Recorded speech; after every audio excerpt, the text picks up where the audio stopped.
Introduction. What would you do if someone torched your car with a Molotov cocktail, and the main suspect was one of the most powerful men in the music industry?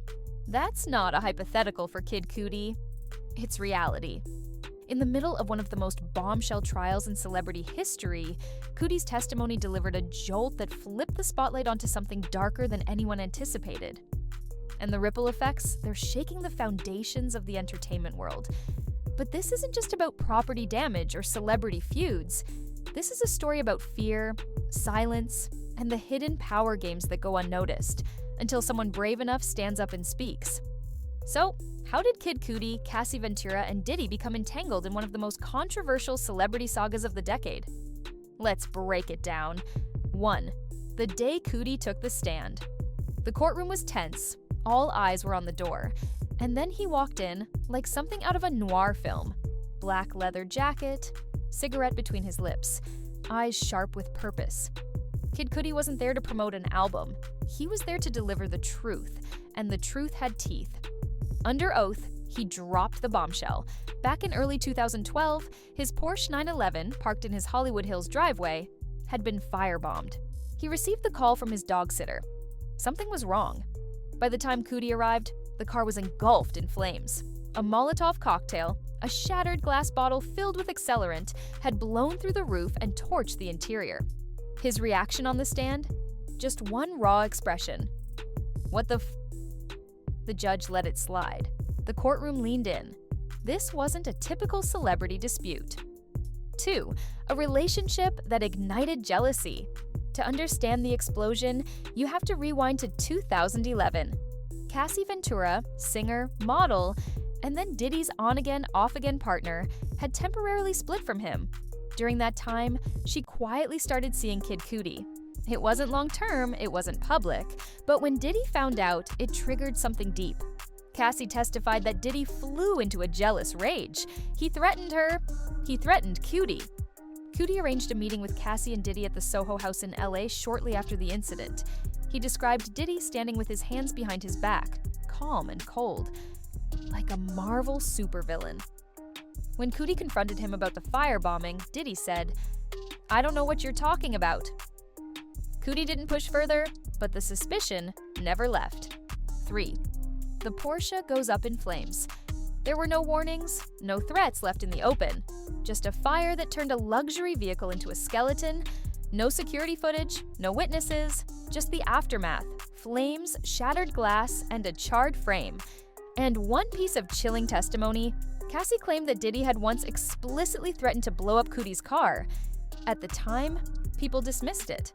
But now, it sounded less like a bluff and more like a promise kept. 4. Cassie's side of the story. Cassie's testimony didn't just corroborate Cudi's, it opened a door into a far more disturbing world. She said Diddy controlled her life, who she saw, what she did, when she could speak. She described a relationship fueled by surveillance, threats, and control. Her mother, Regina Ventura, confirmed the fear. She testified that they once paid Diddy $20,000 to prevent the release of explicit videos he allegedly used to manipulate Cassie. The money was later returned, but the power dynamic had been clearly established. Cassie also said she was forbidden from ever speaking to Cudi again. Not because he was a danger, but because he represented a time and a version of her that Diddy couldn't control. 5. Inside the freak-offs.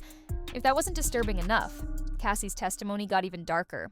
She described orchestrated events called freak-offs, where Diddy allegedly forced her to have sex with other men while he watched, or recorded it.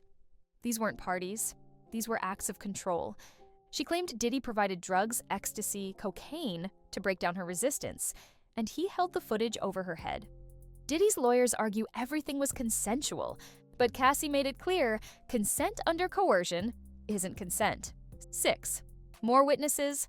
Step forward. The courtroom wasn't done hearing shocking revelations. Mila Morales, Cassie's friend and makeup artist, recalled seeing Cassie during Grammy weekend 2010 with visible bruises, knots on her head, a black eye. Too afraid to go to the hospital, they called a doctor to treat her in private.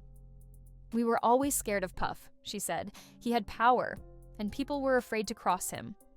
Others echoed this.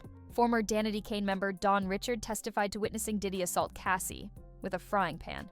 Cassie's friend Carrie Morgan told the court she once saw Diddy beat Cassie on a private trip to Jamaica.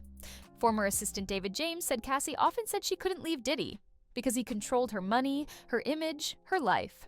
A pattern was emerging. 7. Diddy's defense pushes back. Diddy isn't going quietly. His legal team has denied every claim. They've argued the Porsche incident has no link to him, that Cudi's testimony is emotional but ultimately circumstantial. They say the relationships and so-called freak-offs were consensual, that the witnesses have reasons to lie, that this is a coordinated smear. But when multiple people, who haven't spoken in years, paint the same picture with chilling consistency, the question shifts from if it's true to how long it was allowed to continue. 8. The bigger question. No one wants to ask.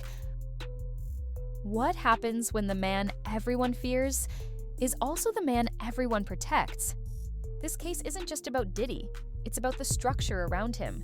The assistants who kept silent, the execs who looked the other way, the media who called it rumors when people were being broken behind closed doors. Kid Cudi's car wasn't just a target, it was a symbol, a warning, a message, a line crossed, and now it's public. Conclusion. Kid Cudi's testimony didn't just shake a courtroom, it cracked open a secret. A car set on fire, a woman silenced for years, a man accused of orchestrating a reality far darker than his music ever suggested. And now, the silence is gone. What happens next? That's up to the court. But for the rest of us watching, the question is more chilling. If this is what came to light in one trial, how many more stories are still buried?